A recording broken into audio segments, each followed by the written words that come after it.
Mit diesem Wagen ist unter Umständen eine ganz neue Ära auf unseren Straßen in Deutschland angebrochen.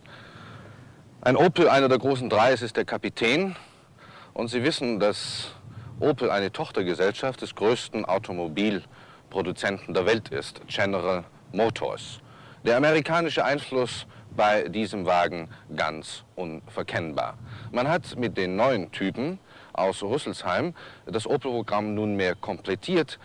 Es reicht von 40 bis insgesamt 190 PS. 190 PS der Diplomat, der Admiral und der Kapitän haben 100 PS. Aber kein Zweifel, die Amerikaner drängen nach Deutschland und sie drängen, wie Sie glauben und wie wir erkannt haben, mit scharfen Waffen.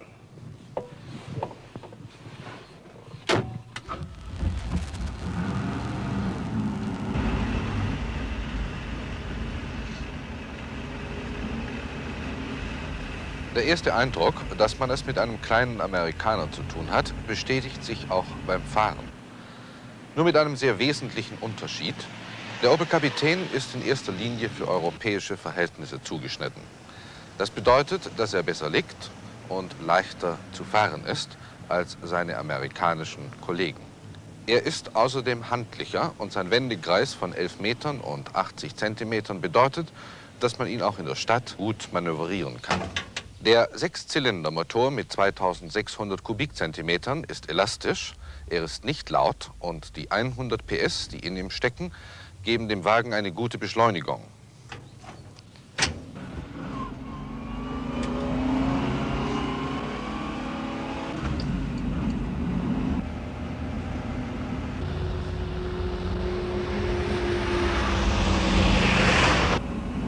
Das Werk gibt von 0 auf 100 16 Sekunden an.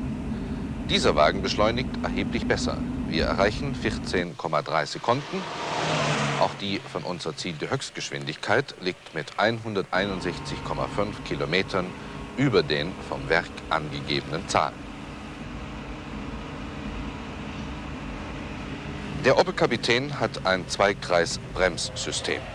Auch darin unterscheidet er sich sehr deutlich und positiv von den amerikanischen Wagen. Das Gleiche gilt für die Ausrüstung. Vorn Scheibenbremsen, hinten Trommelbremsen. Diese Kombination ist glänzend gelungen. Der Bremsweg von 49 Metern und 60 Zentimetern ist das Resultat einer guten Entwicklungsarbeit auf diesem Gebiet.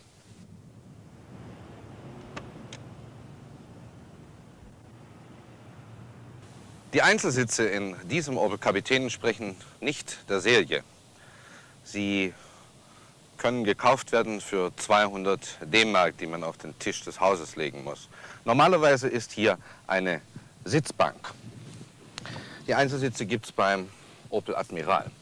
Bei beiden Typen ist die Sitzlehne nicht zu verstellen und das bedingt eine nicht schlechte, aber auch nicht ideale Sitzposition für den Fahrer. Das ist das Erste, was überhaupt auffällt in diesem Wagen. Das Zweite, keine Ablagen. Überhaupt keine Ablagen, außer diesem Handschuhkasten, der klugerweise in der Mitte angeordnet ist, also für beide Teile, für da wie da, gut erreichbar ist. Der Rückblickspiegel ist nicht abblendbar, auch das ist ein Nachteil. Wir haben, und da sind wir schon bei der Verkehrssicherheit, auch keine Kontrolllampen für die Handbremse, die hier angeordnet ist. Und wir haben auch keine Kontrolllampe für den Choke. Der Scheibenwascher ist nicht kombiniert mit dem Scheibenwischer. Auch das ist bestimmt nicht von Vorzug. Die Regelung der Heizung hier unten ist relativ kompliziert und sie ist auch nicht sehr handlich. Die Heizung selbst funktioniert übrigens recht gut, da haben wir keine Klagen. Das Zündschloss ist, wie Sie sehen, sehr schlecht erreichbar. Man muss hier außen rumfassen, um überhaupt an es heranzukommen. Dagegen gefällt uns ausgezeichnet der große und übersichtliche Tachometer, der allerdings nicht sehr genau geht, dafür aber gut abzulesen ist. Der Kofferraum ist riesengroß. Er fasst unzählige Koffer und Kilo. Man kann ihn allerdings nur dann voll ausnutzen, wenn man nicht mit 6 Personen fährt. Sonst würde man das zulässige Gesamtgewicht überschreiten.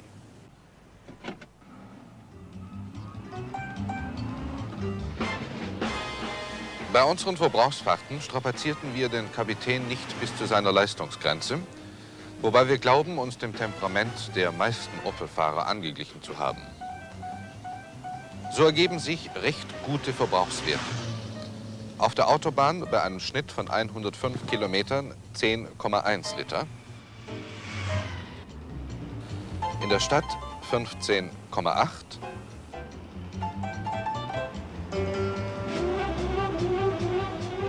Und auf der Landstraße bei einem Schnitt von 75 14,1 Liter. Gesamttestverbrauch 13,3 Liter. Der Tankinhalt von 70 Litern reicht für die erfreulich lange Strecke von ungefähr 525 Kilometern.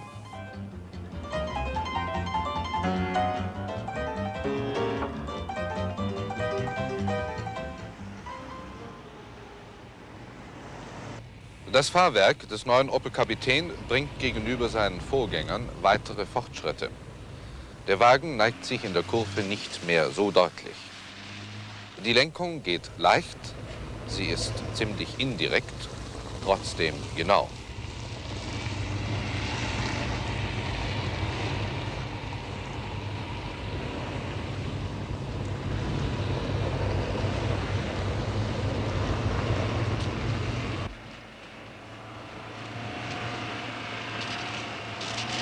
Auf der Holperstrecke springt schon nach den ersten Metern, Sie sehen es, der Auspuff aus seiner Halterung. Im Übrigen zeigt sich hier deutlich der Nachteil der an Blattfedern aufgehängten Stachachse. Die Achse gerät ins Springen, was einem übrigens auch auf einer schlechten Autobahn passieren kann.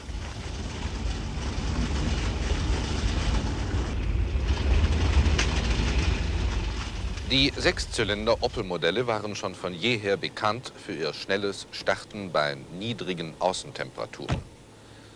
Der neue Kapitän macht da keine Ausnahme. Mit 16 Grad minus unterkühlt springt er an wie an einem Sommertag, innerhalb von ganz wenigen Sekunden.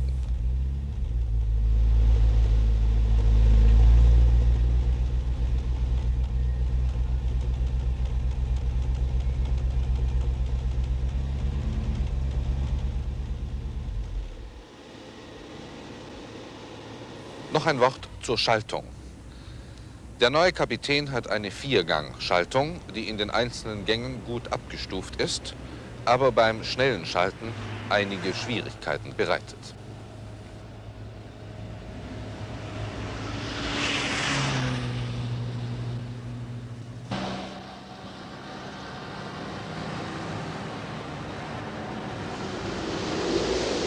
Viele Jahre lang wehten Wind und Sturm über unsere Straßen und über unsere Autobahnen. Und kein Mensch wurde durch ein Schild gewarnt. Das ist jetzt anders.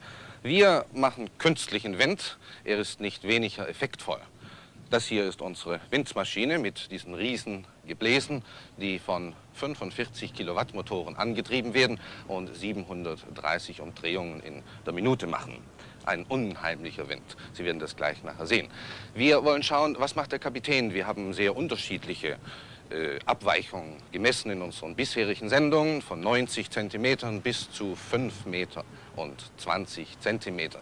Also Sie wissen, es kommt ganz auf den Wagen an, der hier vorbeifährt. Das ist übrigens unsere letzte von insgesamt 16 Propellermaschinen. Die Reaktion eines Wagens im Wind hängt von den verschiedensten Voraussetzungen ab. Zunächst einmal Geschwindigkeit des Wagens, Gewicht des Wagens, Form des Wagens und dann Art des Antriebs, Vorderradantrieb oder Hinterradantrieb. Dann natürlich von der Windgeschwindigkeit. Wir haben hier, Sie werden es gleich hören, aus unseren Windmaschinen rund 100 Kilometer pro Stunde Seitenwind. Das ist eine ganze Menge. Und wir werden prüfen müssen, ob sie in Ordnung ist, denn alle unsere Versuche machen wir natürlich ganz genau. Schauen Sie, es geht schon los. Wir fahren auch mit genau der gleichen Geschwindigkeit mit 100 Kilometern an dieser Seitenwindmaschine vorbei und messen dann anschließend die Abweichung unseres Opel Kapitäns. Wir haben übrigens die Lenkung von hier bei uns.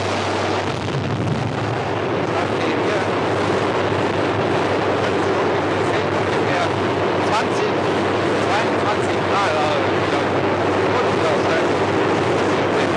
Ich glaube, Sie können gar nichts verstehen, was ich eben gesagt habe. Aber ich kann es gleich nochmal wiederholen. Ich glaube, Sie konnten natürlich kein Wort verstehen. Ich habe mich selber nicht gehört. Aber um die 27, 28 Kilometer Windgeschwindigkeit haben wir doch, und das entspricht ungefähr diesen 100 Kilometern, die wir brauchen für unseren Versuch, den wir jetzt, nachdem wir so viel darum herumgeredet haben, durchführen wollen. Und zwar mit blockierter Lenkung, das habe ich vergessen Ihnen zu sagen.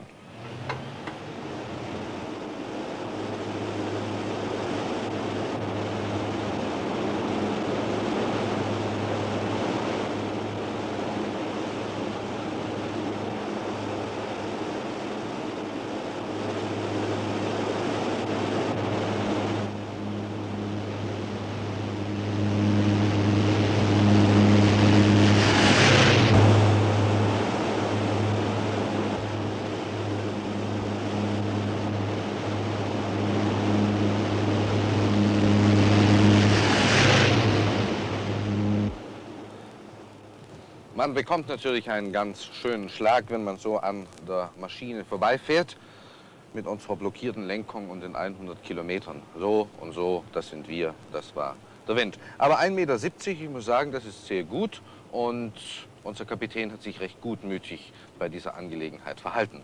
Mal sehen, was macht er jetzt wohl, wenn wir mit ihm wedeln.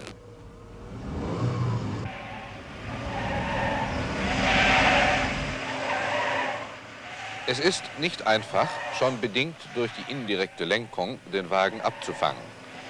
Er übersteuert sichtbar, wobei auch hier gegenüber früheren Modellen eine klare Verbesserung festzustellen ist, ohne dass man allerdings ein Optimum erreicht hat. Man kann heute dem Opel Kapitän in puncto Straßenlage ohne weiteres das Prädikat gut geben. Eine Wasserdurchfahrt wie diese kommt natürlich im Normalbetrieb nicht vor, aber sie beweist, dass der Kapitän auch unter extremen Bedingungen dieser Art ein gutwilliges Auto bleibt. Im Übrigen ist er ein angenehm leises Auto. Bei 100 Kilometern Geschwindigkeit messen wir 75 Pfund.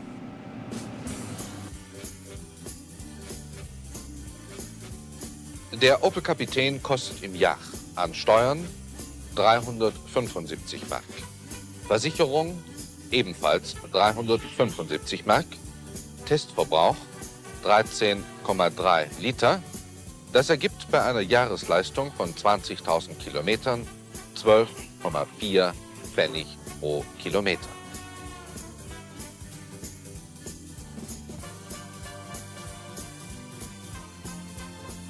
So werden beim Opel Kapitän für 10.990 Mark viele nur durchschnittlich gute Punkte verbunden, ohne dass im Einzelnen die Qualität der absoluten Spitze fasziniert. Gemessen am Preis dominieren Zuverlässigkeit, stilistische Effekte und ein auf den typischen Opel-Kunden zugeschnittener Charakter.